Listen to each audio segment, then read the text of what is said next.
Bonjour, je suis Baptiste Liosses, je suis un militant de la France Insoumise et il s'avère que je suis aussi médecin généraliste.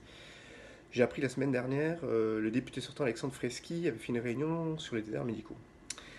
Je vais vous la faire courte parce que c'était pas hyper intéressant, mais en gros, déjà il n'y avait pas grand monde, mis à part, même en comptant les quelques militants de chez nous qui avaient bien voulu faire le déplacement pour voir ce qui se disait là-bas.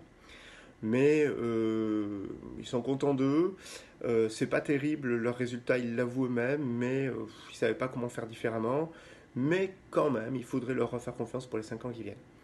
Concernant les hôpitaux, bah, ils auraient bien voulu embaucher du personnel, mais il n'y a pas de candidat. Alors ils savent pas pourquoi, ils comprennent pas. Peut-être c'est parce que on est mal payé à l'hôpital, parce qu'il n'y a aucun moyen. Je ne sais pas si vous vous souvenez, mais au début de l'épidémie Covid, il n'y avait pas de masques chirurgicaux pour les hospitaliers. Les infirmières étaient obligées sur leur temps libre de les fabriquer elles-mêmes. Ils ont été obligés de se fabriquer des surblouses avec des sacs poubelles.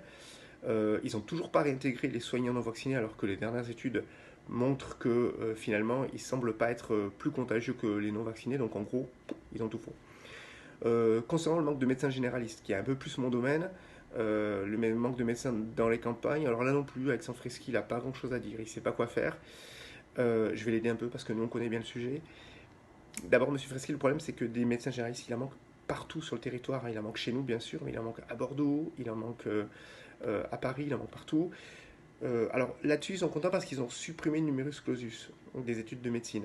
Alors ça c'est bien effectivement, mais comme ils n'ont donné aucun moyen aux facs pour embaucher des professeurs, pour fabriquer des nouveaux amphis, ça sert quasiment à rien.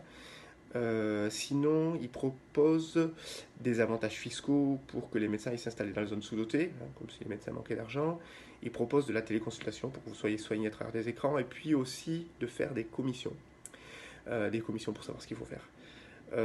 Le programme de la République en marche concernant la santé, il est indigent. Il devrait avoir honte de se présenter devant vous avec ce programme-là. D'ailleurs, M. Freschi l'a dit lui-même, hein, je ne suis pas omniscient. C'est pas mal parce que c'est un bon exemple de litote pour les jeunes qui sont en train de préparer le bac français.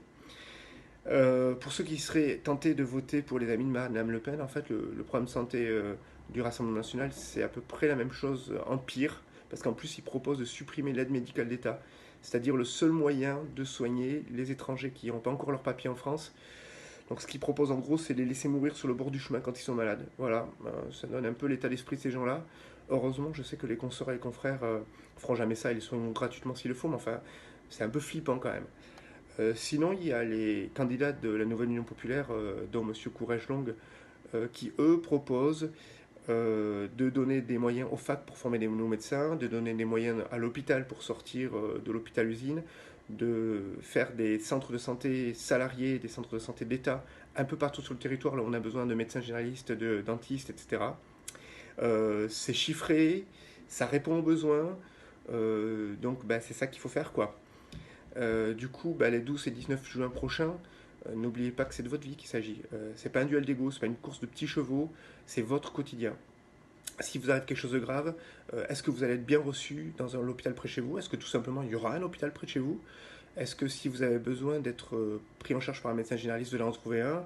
Est-ce que s'il y a une nouvelle épidémie, est-ce qu'on saura y faire face? Voilà les questions auxquelles il va falloir répondre pour ces élections. En tout cas, n'oubliez jamais que si vous ne vous intéressez pas à la politique, elle, bah, elle s'intéressera à vous.